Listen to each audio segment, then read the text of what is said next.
entrons dans le vif du sujet. Alors, qu'est-ce que c'est la pauvreté? Qu'est-ce que c'est la pauvreté?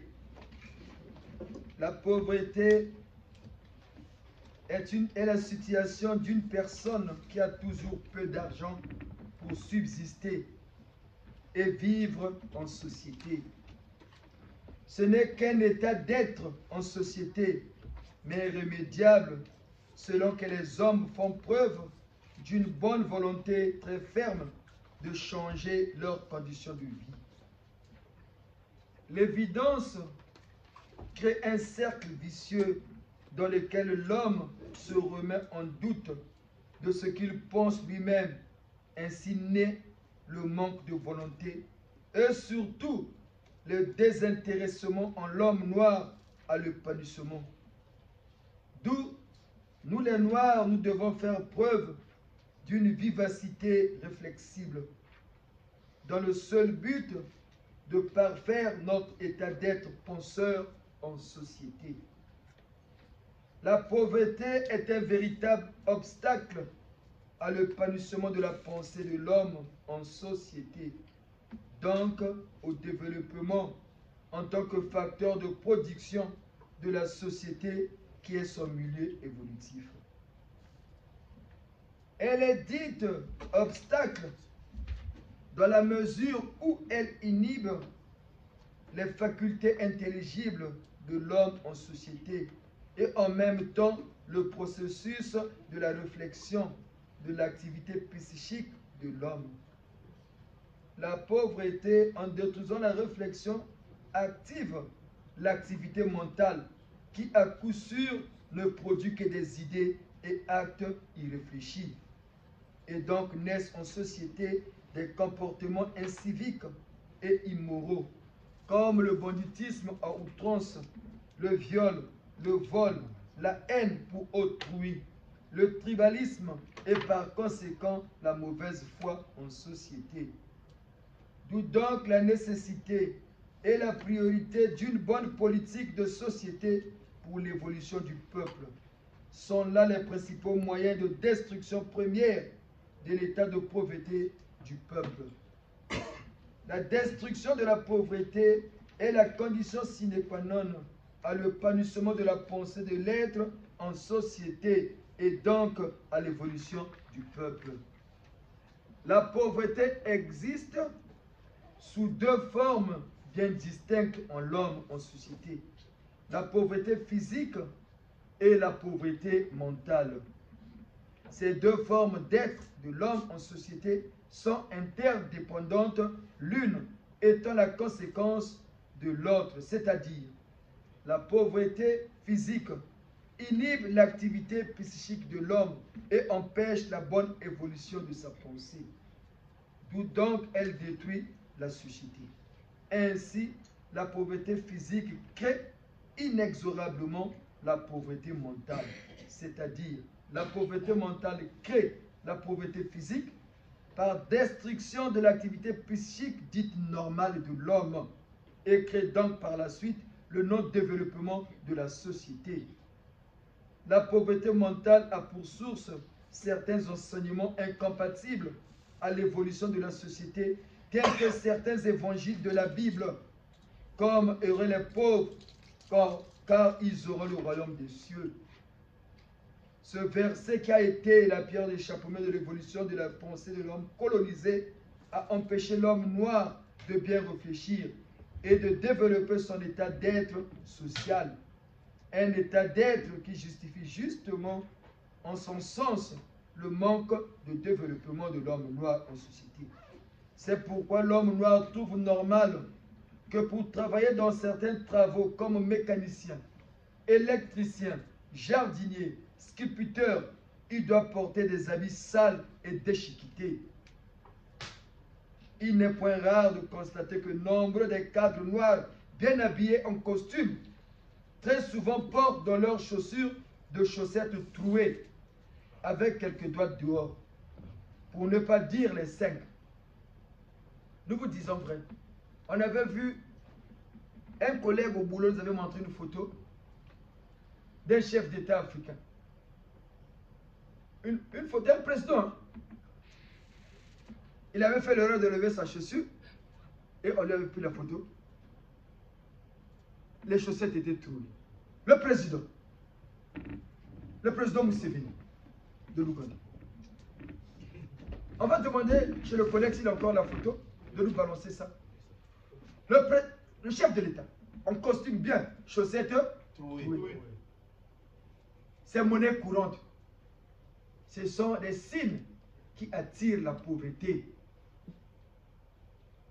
Il ne faut jamais accepter que vos enfants portent des chaussettes trouées. Ça attire la pauvreté. Il y a ce qu'on appelle des signes extérieurs de richesse et des signes extérieurs de la pauvreté. Comment pouvez-vous comprendre quelqu'un qui est bien habillé en costume, mais dans ses chaussures, il a une chaussette trouée? Est-ce que c'est normal?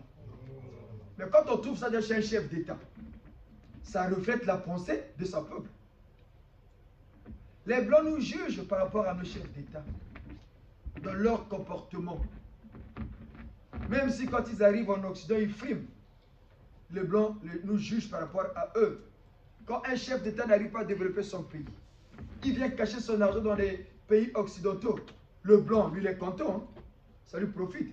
Mais il se moque du président africain. Il dit, regardez, encore un autre idiot. Un imbécile. Vraiment un imbécile. Au lieu de développer son pays, il vient cacher son argent chez nous. Mais demain, quand il va quitter le pouvoir, qui va bénéficier de cet argent-là? C'est le Blanc.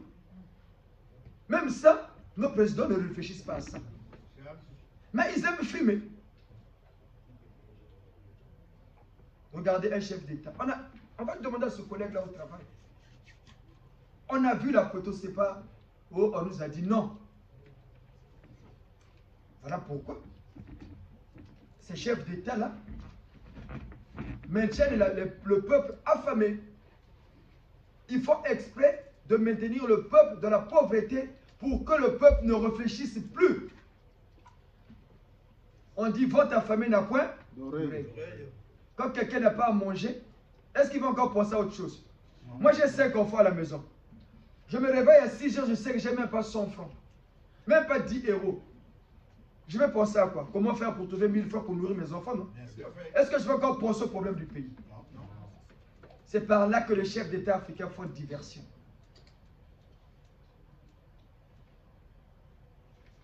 C'est fait exprès nous maintenir dans cette pauvreté-là. Et pourtant, nos pays regorgent des richesses, nous avons tous les atouts. Parfois, n'incriminons pas les Blancs. C'est notre propre idiotie, notre propre imbécilité. Voilà pourquoi nous on dit nous sommes dirigés par des gens imbéciles. Excusez-nous de les traiter ainsi, mais ce n'est que la vérité. Donc la pauvreté, c'est pas bon. C'est pas bon. Pour être riche, c'est simple. Avoir de quoi subsister. Il ne faut pas chercher à être milliardaire, multimilliardaire. Même ceux qui sont multimilliardaires, c'est-à-dire qu'ils préfèrent faire des dons hein, chez les gens. Mais avoir de quoi subsister, donner une vie confortable à sa famille. Le secret, c'est quoi? Payer seulement la dîme. Le 10e de ton salaire.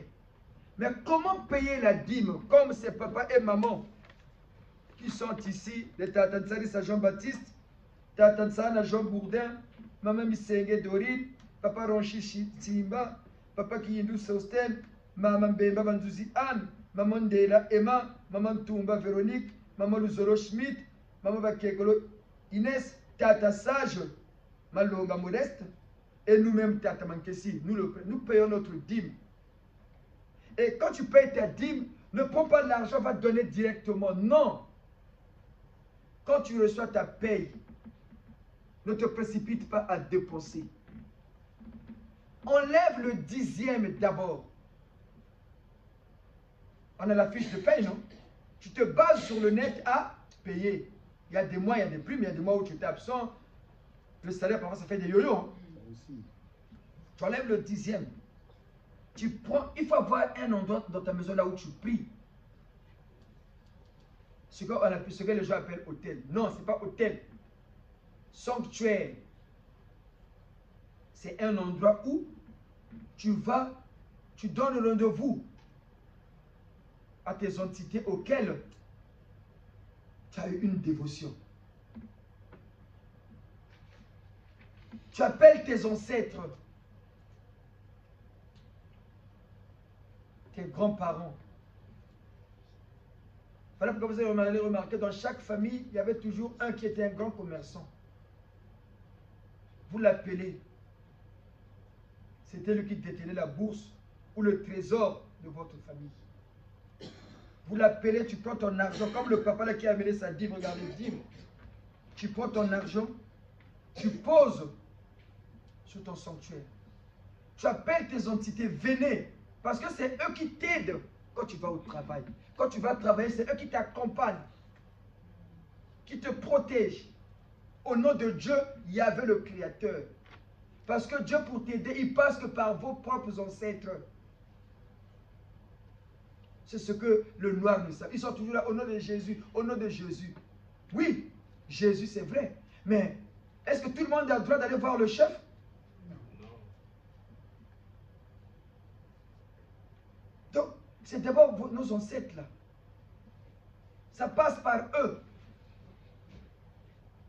Tu les appelles, tu prends ton argent. Nous avons chez nous au GIS la prière de la dîme. Et la dîme, quand tu le payes, ce n'est pas à Dieu directement. C'est par le prêtre Melchisédek. C'est lui qui avait reçu la dîme du père Abraham. Melchisédek, c'est lui, c'est un prêtre. C'est un illuminé. Donc les créateurs de Dieu Yahvé, notre Dieu. C'est les créateurs de Yahvé. Il fait partie des 24 vieillards qui sont venus soutenir Dieu dans son œuvre de création de notre monde. Ce n'est pas pour dire qu'on dit que Dieu était entouré des 24 vieillards qui le louent 24 heures sur 20. Les 24 vieillards viennent d'où?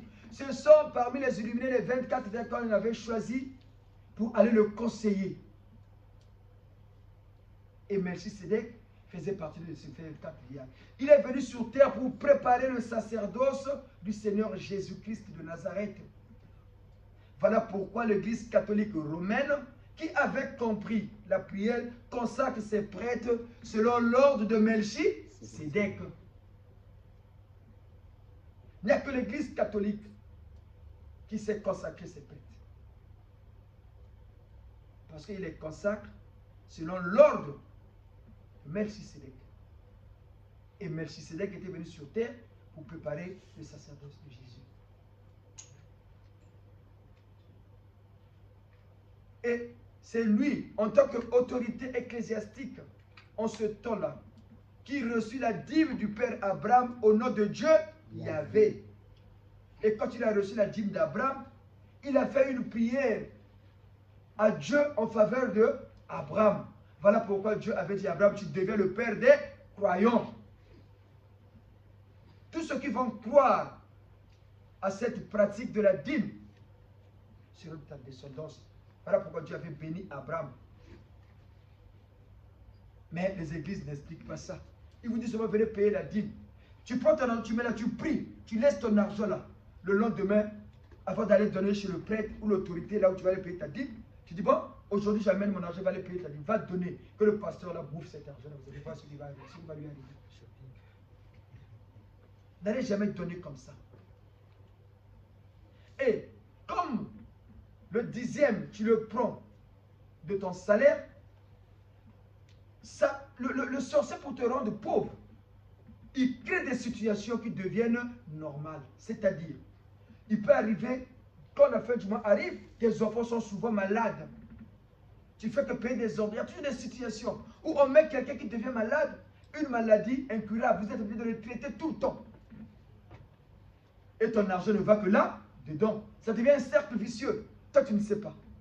Celui qui est malade là, parfois c'est une punition qu'il a subie. Et toi, tu commences à dépenser pour lui. Quand nous étions à Pointe-Noire dans l'un de nos voyages, j'habitais chez ma cousine. Je lui ai dit, Yaya,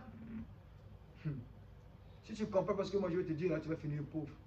Même l'autre bâtiment que tu es en train de construire, tu vas pas arriver. Il me dit, comment ça? Je vais t'expliquer. On a un cousin, dit, tu vois, Cléch. Oui, Clèche est malade. Oui. Il habitait où avant? À Brazzaville, chez le grand. Regarde le système qu'on a mis. Le grand est devenu malade. Il a fait la l'AVC. Physiquement, il est maintenant diminué. Après, comme c'est lui qui avait un peu de moyens, il ne travaille plus, non? Il doit se soigner lui-même d'abord. Clèche tombe malade. Quand Clèche tombe malade, le grand ne peut plus s'en occuper. Qui doit s'en occuper? On a dit quoi à Brazzaville? Parce que quand vous êtes dans une famille, quand l'un de vous dans votre lignée directe, quand quelqu'un tombe malade, c'est d'abord vous de la lignée. Hein? Les autres cousins, cousines viennent bien après. Comme on arrive, on va faire quoi? Ah non, on envoie chez la grande soeur là-bas pour être noire. Et on t'envoie Clèche. On t'entend le grand là-bas, lui, il devient malade. Toi, ici, tu es obligé de soigner Clèche. Comme c'est un garçon, toi, tu ne peux pas le laver. Le petit frère Justin est obligé chaque matin de venir le laver, l'accompagner pour ses soins. Justin a une activité, c'est de ma famille. Hein. Il me dit, coach, moi mes activités c'est souvent au marché, les clients passent entre 8h et 11h. Mais lui quand il amène son frère prendre les soins, il rentre au marché à 13h. Les clients sont déjà passés. Vous voyez le système? Toi tu dépenses pour le taxi, le machin, parfois c'est ton mari qui est obligé de l'accompagner. Entre-temps, vous voyez le cercle, hein? Le grand là-bas, toi, et toi tu es obligé de sortir l'argent tout le temps. Et comme Justin, il va au marché, ça marche plus, il va déclarer chez qui? Tu es obligé de l'aider aussi. Et tu ne peux plus faire des économies. J'ai dit, tu verras, non? Quand lui, il va commencer à faire retrouver un peu l'équilibre, vous allez voir une situation qui va encore arriver. Va dire une tibiche malègue, son beau-fils trouve. Son mari est obligé aussi d'aller secourir son enfant qui est devenu malade. Il dit, c'est comme ça qu'on rend les gens pauvres. Tu ne peux plus garder l'argent. Et vous, quand tu payes la dîme, les prières que l'autorité, les prières d'abord que tu fais toi-même avec tes ancêtres, les prières que l'autorité ecclésiastique va élever vers les cieux en ta faveur, Dieu va maintenant t'épargner de toutes ces situations qui te permettent de dépenser tout le temps. Tu verras parfois, tu avais l'habitude, quand tu vas au centre commercial, dès que tu vois quelque chose, il faut acheter. Tu devais maintenant influencer, comme vous avez les centres commerciaux là. Il y a des entités, surtout des séries qui sont là, qui attirent des clients. Dès que tu rentres, toi, tu n'avais pas envie d'acheter, tu te précipites à acheter. Tu n'as pas de protection. Dès que tu rentres, tu regardes là, c'est bien, hein? Tu dépenses. Tu dis, mais moi j'étais sorti avec 50 €. Il me reste seulement 15 €. Et peut-être tu n'avais pas prévu faire ces courses-là. Tu achètes n'importe quoi. Tu verras, quand tu vas prier pour toi, la lumière divine de Dieu depuis le firmament va te protéger. Tu verras un moment, toi, quand tu vas commencer à parfois, même dépenser, tu commences à regarder le numéro. Voilà pourquoi vous voyez le blanc, il a l'habitude de regarder. Il fait la liste. Ce n'est pas pour nous. Mais nous, quand on va, tout à coup, on parle, sans calcul. Dieu va écarter autour de toi toutes ces situations nauséabondes qui font que tu dépenses. Après, tu vas remarquer, tu seras moins dépensier et tu pourras maintenant économiser. Mais comme le salaire, ici en France, pour nous qui travaillons là, on n'a pas comme source de revenus que la paye, non? Tu payes ton loyer, les charges mensuelles, tu les honores. Tu verras, il te restera toujours quelque chose. Maintenant, commence à mettre de côté. Hein? Chaque mois, je mets 20 €, 10 €. Entre-temps, tu commences à réfléchir. Dieu va t'inspirer. Tu as une idée, bon, il faut que je monte une activité. Ou c'est un ancêtre qui va te... Dieu passe par les ancêtres, qui va te donner maintenant des idées. Tout part de la pensée. Mais la pensée vient d'où? De l'esprit. Parce qu'il y a une différence entre penser et réfléchir. On pense pour produire des idées. Mais on réfléchit pour la réflexion produit des pensées. Or, nous les Noirs, on avait l'habitude que de penser du cerveau à l'acte. C'est ça qu'on appelle l'activité mentale. Qui amène une pauvreté aussi mentale. Boum, tu as une idée. La pensée, tu as une idée, tu exécutes. Or, tu verras, toi, tu auras maintenant tendance à réfléchir. C'est-à-dire, ton esprit sera maintenant connecté à l'esprit de ton ancêtre. Parce que lui, l'esprit, non?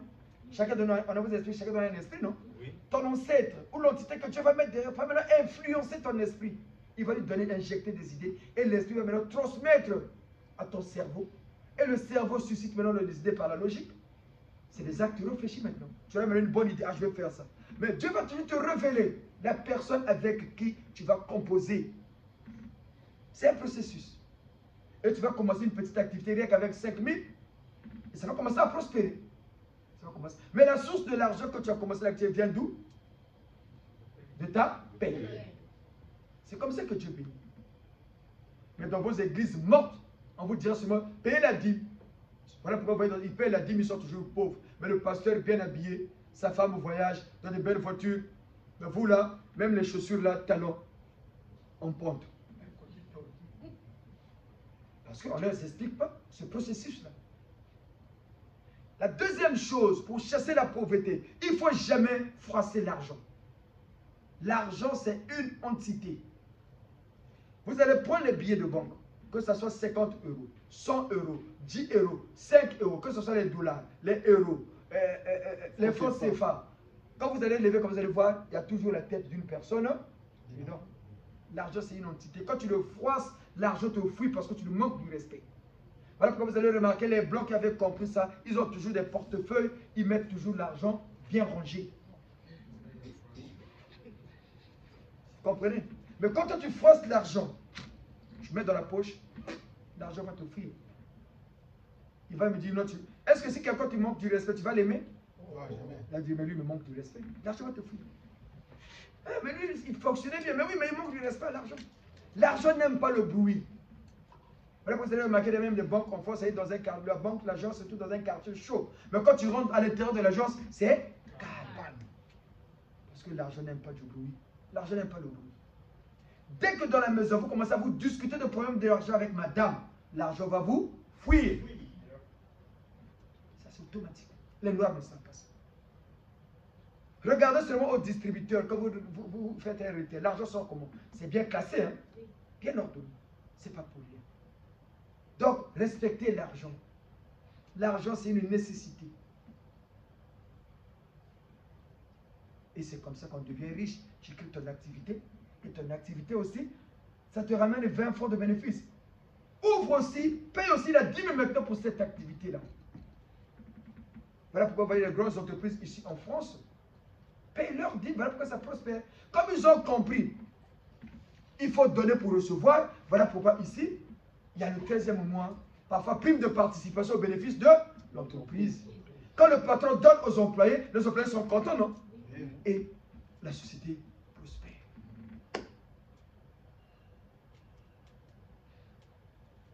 Mais nous les Noirs, on ne connaît pas ça. Même pour payer seulement des travailleurs, c'est un problème.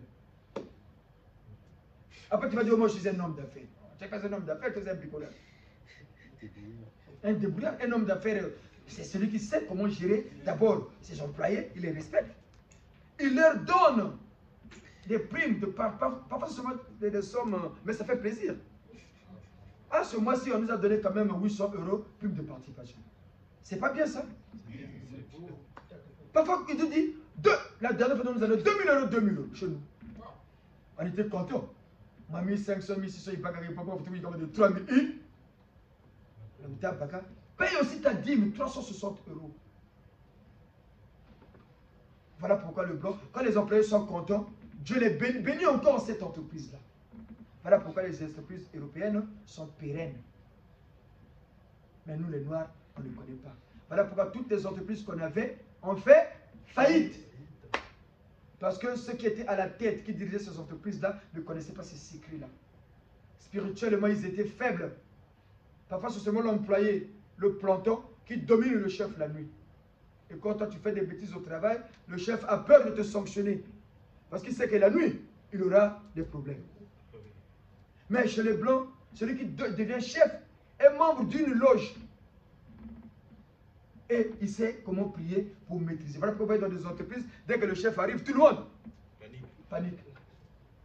Parce qu'il y a des pratiques qu'il fait, il met des entités devant. Dès qu'ils arrivent, ils accompagnent, il y a une influence. Mais nous, on ne connaît pas ça. Tout ce qu'on sait, c'est draguer des filles de 25 ans. Tout ce qu'on sait, voler encore dans la caisse. Tu confonds et les bénéfices et le capital. Comment voulez-vous que notre continent se développe?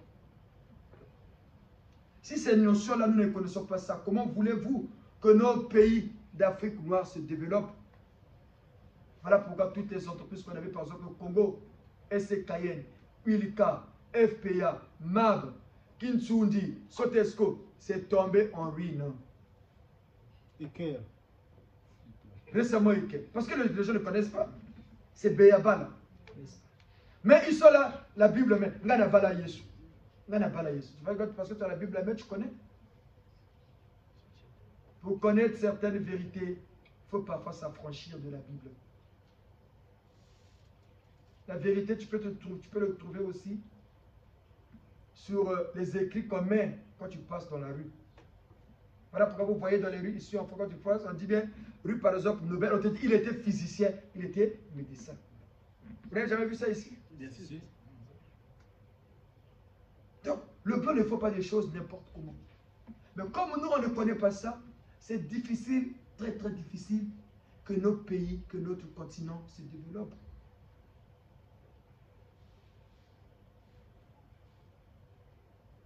Les chefs d'État africains devaient mettre dans leur programme comme priorité l'instruction. L'école devait être, des écoles devaient être partout. Un petit village, mettez l'école. Mettez l'école, mettez les écoles, parce qu'il n'y a que l'instruction qui révolutionne la pensée de quelqu'un. Il faut là. Pour élever une personne, il faut qu'il soit intelligent, qu'il soit instruit. Mais comme chez nous, c'était le Yakanoki Noki à l'époque. Yakanoki Noki, bien ailleurs que Futama Awa. Celui qui a au fond de quoi scender là-bas, on le fait venir, il devient directeur, je ne sais pas quoi. Mais qu'est-ce qu'il va? Il va produire quoi? C'est un imbécile, un idiot. Parfois, quand tu le vois, quand il a habillé là, le pantalon décalé. Mais il vient de celui-là. Il y a un imbécile comme ça. Et comment le pays va se développer? Mais le pays ne va pas se développer comme ça. Voilà pourquoi le pays est tombé en lambeaux. Voilà pourquoi nos pays sont tombés. C'est des réalités que tu trouves partout en Afrique. Au Congo, tu trouves les mêmes conditions. Au Zaïre, tu trouves les mêmes conditions. Au Cameroun, au Gabon, au Nigeria, au Bénin. Heureusement, maintenant, il y a certains pays où certains dirigeants commencent à comprendre. Ils commencent à se débarquer. Même pour voyager, je ne veux pas voyager. Mais chez nous, on veut voyager tout le temps. Quand le chef voyage, ça dépense beaucoup d'argent. Hein. Regardez la suite. Et ça ne lui dit rien. Et les gens trouvent ça normal. Mais ils veulent seulement lire la Bible en longueur de jour. Mais la Bible, vous savez donner quoi? C'est bien. Mais est-ce que vous comprenez déjà cette Bible? S'ils comprenaient la Bible, ils allaient comprendre que la richesse passe par la dîme. Au lieu de jouer au tiercé. Au lieu de jouer au quartier, travail, quelle que soit l'activité lucrative que tu fais, paye ta dîme. La pauvreté va t'offrir. Dieu Yahvé, le Créateur, n'a jamais maudit l'homme, mais plutôt le sol, afin qu'il ne contribue plus au bonheur de l'homme sur terre. D'après les textes bibliques. Mais très vite, Dieu Yahvé s'était repenti de sa décision. Car il donna par la suite le grand moyen de s'enrichir à l'homme sur terre, la dîme. La pauvreté entraîne des maladies. La pauvreté que vous voyez là. Tu n'as pas à manger, tu commences à beaucoup réfléchir. À force de penser, tu peux souffrir de l'estomac. Hein? À force de penser, tu peux faire une crise de folie. Hein? La pauvreté entraîne des maladies qui peuvent parfois se tendre sur des générations par le lait du sang. Seulement la pauvreté.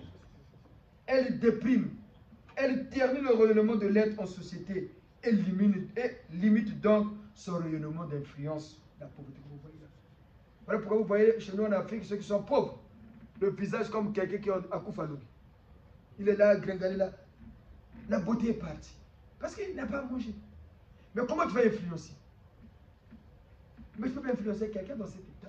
Mais quand tu es beau, jovial, les gens t'accordent quand même de l'importance. Hein? Regardez seulement vous et nous qui venons de l'Occident, quelque chose quand tu vas en Afrique. Tu es tout beau hein, par rapport à hier. Même, il suffit que tu sois en costume, tu vas dans une administration, on va te recevoir comme tu... il n'est pas chef. On a même des doutes sur ta personne. Mais peut-être que c'est un chef. On te reçoit avec des égards. Parce que le visage rayonne. Mais quand quelqu'un est pauvre, il n'a pas de quoi pour subsister, le rayonnement n'est même plus. La pauvreté rend envieux l'homme en société. La pauvreté fait de toi l'esclave du besoin. Elle suscite des angoisses en l'homme, crée l'incertitude et engendre très souvent le doute. Elle dépouille la personnalité de l'homme et le soumet au pouvoir des forts en société. Tu vas voir un vieux qui a 50 ans, 55 ans, 60 ans, il devient le simba-sacre d'un jeune de 25 ans parce que le petit a mené des moyens. On ne te respecte même plus dans la famille. Parce qu'il est pauvre.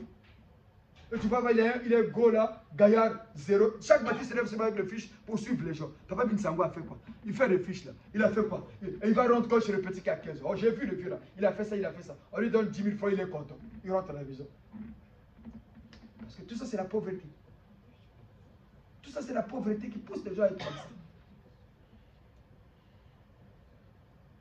Là, comme on vous a dit, la pauvreté suscite des angoisses. Elle dépouille la personnalité de l'homme et le soumet au pouvoir des forts en société. D'où le verset biblique dans le livre des Proverbes, au chapitre 22, chapitre 7. On dit, le riche domine sur le pauvre, et celui qui emprunte est esclave de celui qui prête. Et ça devient un cercle. La pauvreté est un poison mortel dans la vie de l'être en société. Elle rend méprisable. Elle crée des frustrations.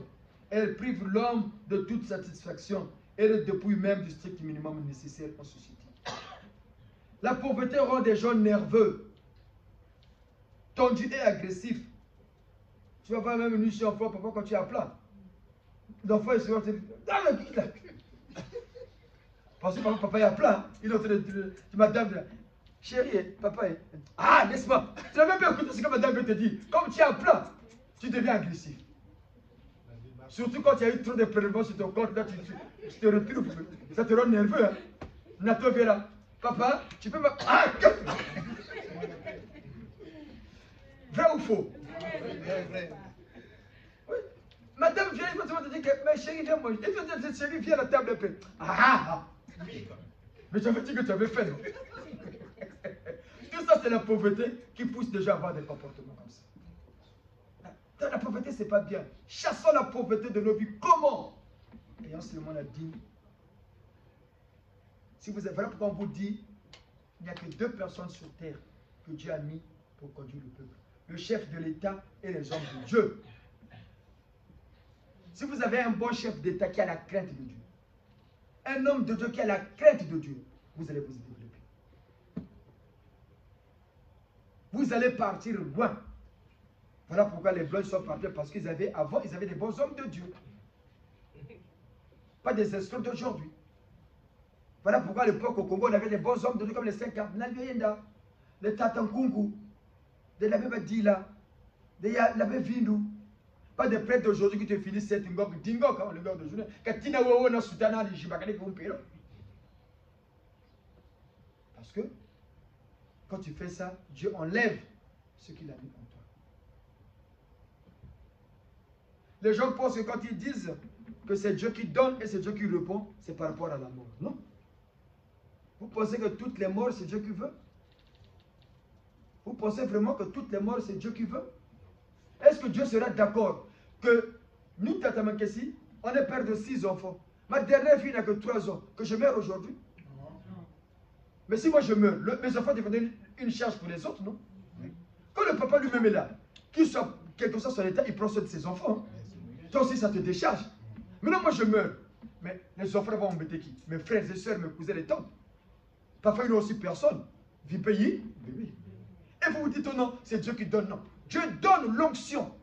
Et il peut enlever l'onction. Si tu ne respectes pas les conditions ou les préceptes définis par rapport à ton onction. Le Saint Cardinal nous avait dit, quand on a commencé le GIS, il est venu nous voir à la maison un soir. Quand il ne suivait pas physique dans le sommeil, hein, on se retrouve, il me dit, il nous appelle par son éminence. Il dit, son éminence, Il nous appelle comme ça. Son éminence. Le travail de Dieu, là, tu n'as que deux conditions à respecter. Les femmes qui viennent prier à l'église, là, ce n'est pas tes femmes. Les femmes, là, deviennent tes soeurs et tes mamans. Tu as ta femme, on la connaît. L'argent de l'église, ce n'est pas ton argent. Tu n'as que ces deux conditions à respecter. Nous serons des règles. Mais si nous on respecte ces conditions-là, est-ce qu'on aura des problèmes? Non. Voilà pourquoi on n'a pas peur quand on gueule. Parce qu'on respecte ces conditions. Les gens payent leur dîme. Il y a un bureau qui gère la vie de l'église. C'est à eux de gérer l'argent de l'église. Ce n'est pas à toi le prêtre. Mais votre pasteur là, il est chez lui, la caisse aussi chez lui.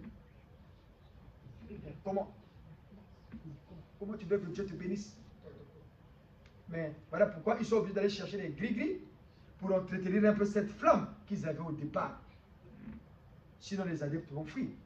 Comme le noir aussi, parfois il pense que quand tu fais un coup, il fait ça, quelqu'un tombe, c'est Dieu. Et Dieu ne faisait pas ça?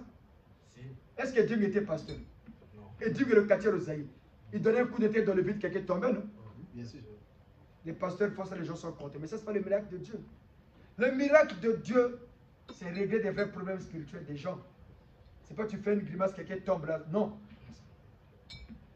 Le miracle de Dieu, maman Intel est envoûtée. Tu pries, tu regardes son esprit a été pris par la tête, toi tu prends l'esprit, tu décides même au nom de Dieu que la personne qui l'envoûte meurt. Parce que Dieu t'a donné, moi il a dit, vous aurez le pouvoir de marcher sur les serpents et les scorpions. Mais les scorpions et les serpents, c'est quoi? Quand on marche là, on voit les serpents. C'est les hommes mauvais, les disciples de Satan. Ils blaguent, tu pries, tu demandes. La personne va mourir. On a déjà fait ça ici. On a déjà fait ça ici. Maman Ndela, on a fait la séance ici quand on a regardé la pauvre maman. On a dit non, mais la maman elle souffre trop. Comment on peut amener quelqu'un jusqu'à ce stade? Dieu y avait aussi vrai que le Seigneur nous a consacré pour sauver la vie des gens. Père, que le monsieur la parte. Voilà pourquoi on dit ne fais pas à l'autre ce que tu ne veux pas qu'on te fasse. Les gens disent des versets bibliques sans même comprendre. Mais ce n'est pas parce que Dieu t'a donné cette onction-là que tu vas profiter de ça pour faire mal aux autres. Non. Fais ça dans le but de sauver les vies des gens. Celui qui est mauvais doit partir. Voilà pourquoi il y a le jugement dernier. Ceux qui sont mauvais doivent partir. Voilà pourquoi les chefs d'État africains qui sont mauvais, là, laissez-les. Je dis aux Congolais, ne vous inquiétez pas. Le Congo ne sera pas ce qu'il est. L'Afrique ne sera pas ce qu'il est. Quoi que les Blancs fassent, quoi que nos dirigeants escrocs fassent, l'Afrique va se décoller. D'ici 2050, toute l'humanité prendra conscience, c'est vraiment le temps des Noirs. D'ici 2050, toute l'humanité prendra conscience que c'est vraiment le temps de l'homme noir. Parce que le créateur de ce monde, Dieu Yahvé, qui existe dans la planète des Elohim, et il habite le même univers que nous. C'est parce qu'on n'a pas encore atteint le niveau adéquat pour se déplacer. Mais le temps là arrivera. Parce que la mission de cette église, c'est d'expliquer aux gens que Dieu est physique. Il est esprit, oui, mais il est aussi physique, comme toi. Moi, j'ai un esprit. Qui n'a pas un esprit? On a tous un esprit, non? Et on a aussi physique. Dieu a créé deux mondes. Il ne faut jamais l'oublier. Vous les lisez. Le monde parallèle, donc le monde des esprits, et notre monde. C'est deux mondes parallèles. À l'école, on nous a dit deux droites parallèles. C'est deux droites qui ont la même direction, la même source, mais ne se rencontrent jamais. C'est deux mondes. Et l'autre monde, c'est ce monde-là qui domine notre monde. C'est eux qui orientent notre monde. Certains chefs d'État qui gueulent là, c'est parce qu'ils sont en connexion avec ce monde-là, avec des esprits négatifs. On dit des esprits négatifs qui ne valent rien. Mais voilà pourquoi Dieu donne l'onction à nos ancêtres pour qu'ils soient maintenant forts pour combattre et capturer les esprits négatifs là. Ceux qui veulent changer, on les purifie ils travaillent maintenant pour le compte de Dieu. Voilà pourquoi on parle des jugements des vivants et des morts. Ceux qui pensent que quand quelqu'un meurt, c'est fini, non. Mais s'ils sont morts, c'est fini. Pourquoi encore les juger? C'est le pseudo-homme de Dieu qui dit que quand tu es mort, il est mort. Bon, mais pourquoi il dit qu'il y a le jugement des vivants et des morts? Mais si quelqu'un est mort, il n'a plus. Mais pourquoi vous avez quelqu'un qui ne valait rien? Qui n'existe pas? Mais pour juger quelqu'un, il faut qu'il existe, non? Même celui qui est à l'étranger, il est jugé par contumace. Parce qu'il existe quelque part. Mais si on dit on va juger ces morts-là, c'est qu'ils existent quelque part. Il y a deux mondes. Et le GIZ contrôle ces deux mondes. Le GIZ est en train de changer ce monde. Voilà pourquoi la Bible nous dit il y avait eu un nouveau ciel et une nouvelle terre. Et c'est la mission qui a été signée cette église. Donc les papas et les mamans, on ne vous oblige pas, mais nous voudrions que nous soyons tous bien, qu'on ait de quoi pour subsister. De porter, quand la vie commence à être déchirée, il faut jeter. Ça attire la pauvreté. Il ne faut pas trop boire la bière. Voilà pourquoi vous allez voir des grands patrons boivent toujours des liqueurs. Parce que ça attire des grands esprits. Voilà pourquoi vous allez voir des grands patrons, ils ont toujours un cigare. La fumée de la cigare là, attire des grands esprits. Voilà pourquoi ceux qui fument le chanvre, ils attirent des petits esprits qui deviennent même fous. Voilà pourquoi vous voyez ceux qui fument le chanvre là deviennent fous. Parce que le chanvre attire les esprits de basse classe. Quand ils viennent avec brutalité, allez, quand ton esprit tu perds le contrôle de toi, il commence à te... Il prend possession de ton corps, il commence à te posséder des choses ainsi. Vous devez voir le blanc qui est riche, toujours des bagues. C'est des signes extérieurs de lui. Et Dieu, c'est du propre. Là où il habite, c'est propre. Il faut jamais accepter que là où tu vis, ça soit sale. Ça attire des mauvais esprits. Ta maison doit être propre. C'est comme si tu recevais quelqu'un de grande marque. Ça doit être propre. Voilà pourquoi vous allez voir le pays des Blancs. Quel que soit le pays des Blancs, c'est toujours propre. Et ça attire des grands esprits. Mais chez nous, il n'y a que des quartiers, tu passes là même, il n'y a que des dibodos, partout là. Les gens n'ont même pas honte même de créer des tas d'immondices de 5,50 m. Et ils vivent à côté. Mais ça attire que des esprits de basse classe. À la maison, n'écoutez jamais des chansons, bou, maman paye ça, si. Non. Ça attire que des petits esprits. Voilà pourquoi vous voyez les Blancs écoutent souvent des symphonies. Ça attire des grands esprits. Mais nous, les Noirs, on ne connaît pas ça. Tu vas arriver chez Tata Mankeshi, boum, coupé, dégalé, coupé, dégalé. Tu attires que des petits esprits. Pas trop de bruit à la maison. Voilà pourquoi vous allez le pays des Blancs, c'est comme l'impression qu'il n'y a personne. Ça attire des grands esprits. Et quand des grands esprits viennent vers toi, ils commencent à t'injecter des bonnes idées qui vont te pousser à te développer. Et tu deviens une autre personne.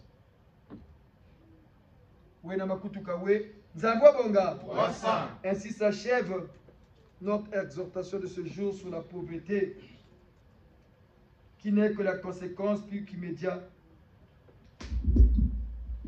d'une activité mentale. Cher papa, chère maman, nous allons vous dire quelque chose.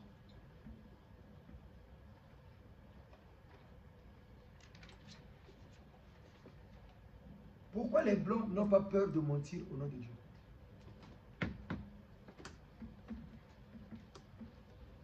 Vous savez qu'ils nous ont menti au nom de Dieu, non? Oui. Les missionnaires qui sont venus en Afrique, c'est au nom de Jésus, non? Oui. Ils nous ont menti, non? Oui. Pourquoi ils n'ont pas peur? Ils n'ont pas eu peur de mentir au nom de Dieu. Oui, papa.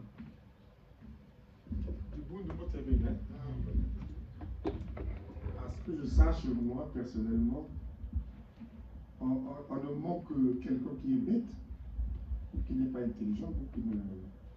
Oui, c'est vrai. Mais pourquoi eux, ils n'ont pas eu peur? Ils nous disent quoi? C'est eux qui connaissent Dieu, non? Ceux qui sont venus nous apprendre sur Dieu, non? L'évangélisation. Au Congo, c'était en 1883. Ils sont venus nous apprendre ce qu'était Dieu, non? Mais pourquoi ils n'ont pas eu peur? Nous, parce qu'on n'était pas intelligents, on était bêtes, on a accepté. Mais pourquoi eux qui connaissaient n'ont pas eu peur?